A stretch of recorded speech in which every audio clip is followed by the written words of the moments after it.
What is with all these songs about... Oh...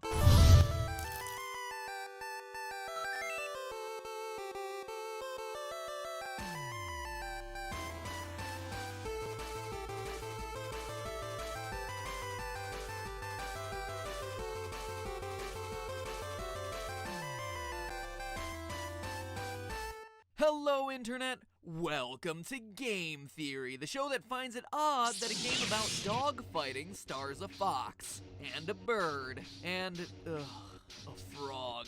So, Star Fox. That's a name we haven't heard around here in, holy hamburgers, 3 years?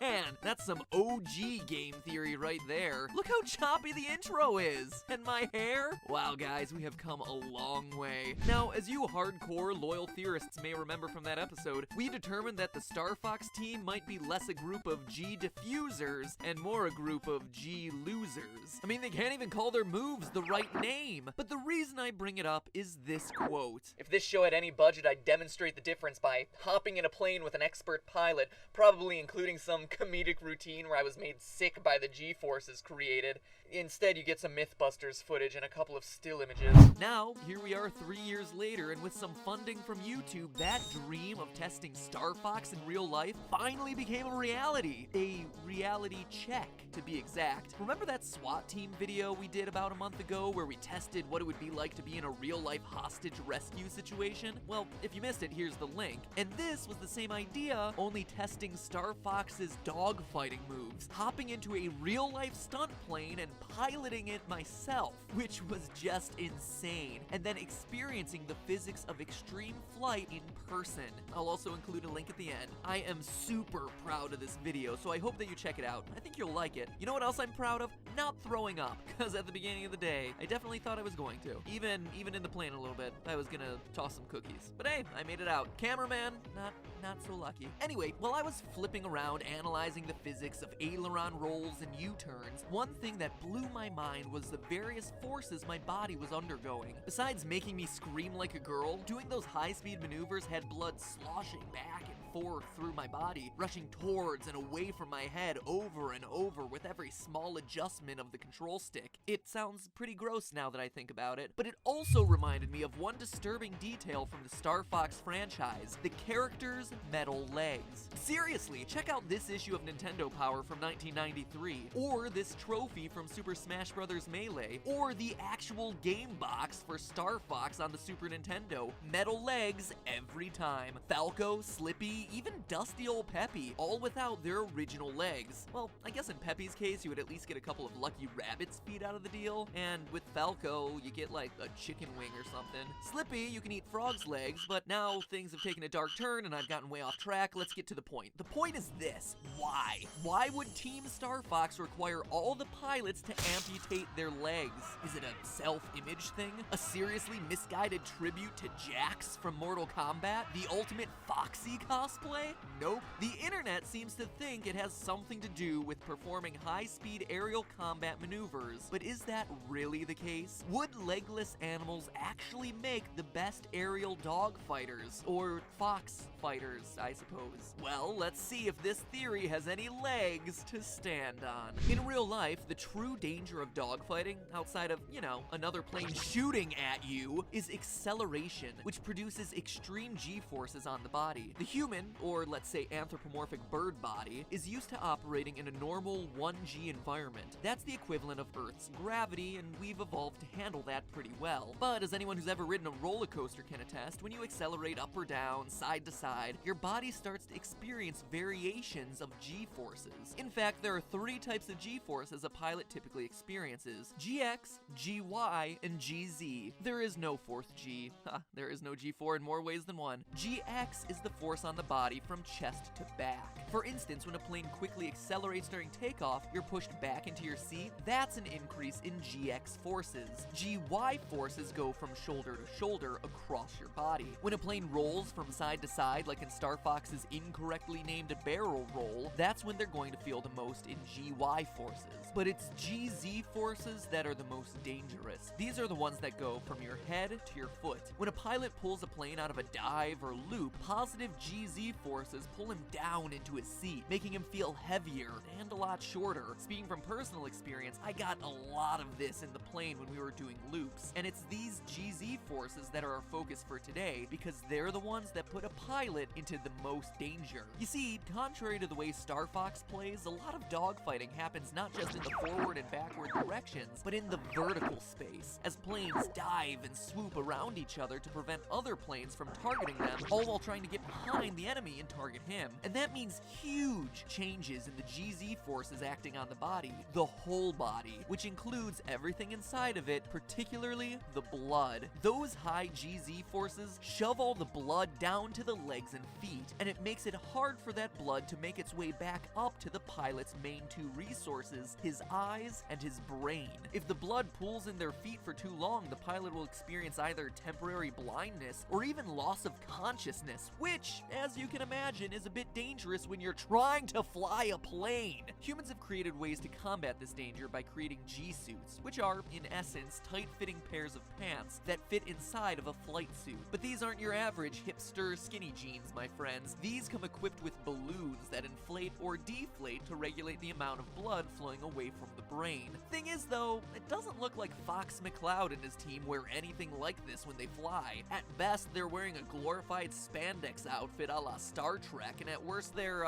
wearing what they're wearing in this promotional art for the original SNES game. Ugh. This artwork makes the team look a whole lot scarier than a FNAF animatronic. Ugh, I just can't get that game out of my head! Look what you guys have done to me! But what if there was another solution? Preventing blood from pooling in your legs and feet by getting rid of your legs and feet. Could it be that Star Fox's team amputates their own legs to combat the effects of GZ forces when they fly? I mean, logically it makes sense, right? Because the legs make up so much of your body, and because the arteries and veins in them are so long, taking your legs out of the equation would literally halve the distance the blood needs to travel to get back to your heart. And that would seem to make it easier to keep that blood pumping up to old Mr. Brain so he can focus on the other Mr. Brain flying in front of him.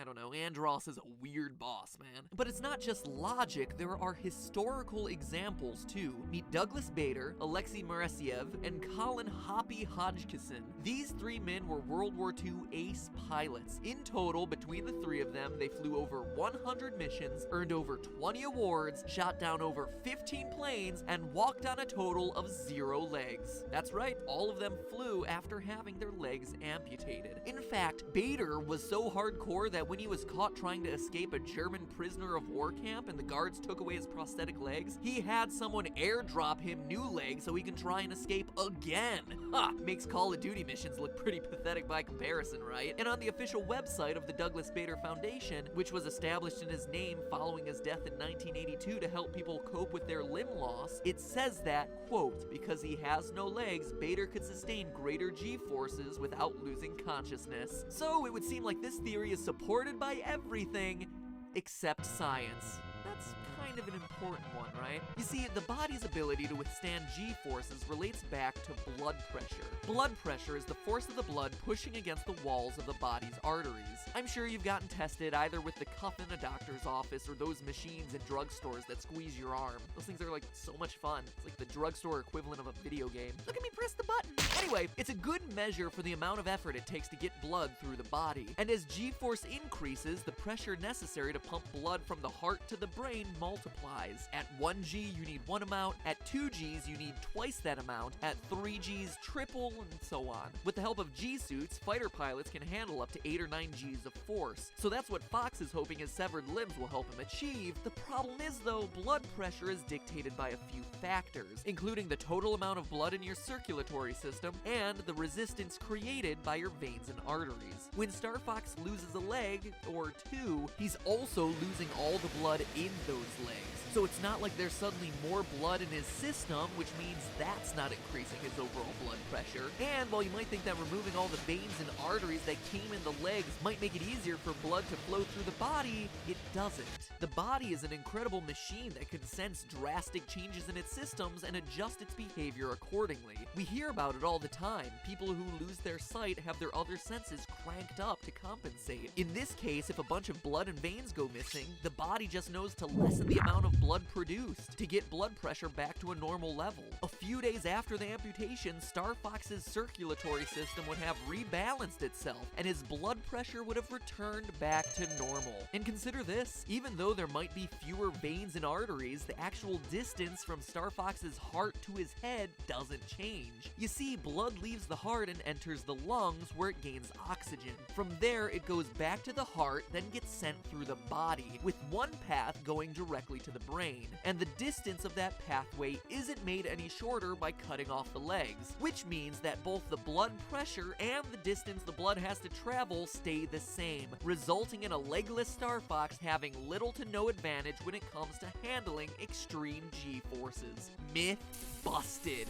Wait, sorry, wrong show. So it seems like the benefits of flying legless are actually non-existent. So then, why the metal legs? Well, instead of looking at what the Star Fox crew is doing in the air, let's instead look at a place where we would actually expect legs to do something useful, on the ground. It's not often that we get to see them outside their spaceships, but there are a few pieces of canon that we can call on here. I direct your attention for a moment back to good old Star Fox 64, where in the multiplayer mode, after earning a medal on Venom in Expert mode, Fox, Falco, Slippy, and even fat old Peppy Hare run around on foot, all while toting around a personal rocket launcher, at speeds one could only dream of running, going toe-to-toe with jets and tanks. Yeah, there was an on-foot multiplayer in Star Fox 64. While we know from my tank episode that these things aren't the fastest vehicles out there, we're looking at speeds of around 20 to 25 miles per hour, which would definitely be considered superhuman, or super fox, super bird, whatever. It's really fast. But can robotic legs actually make you faster?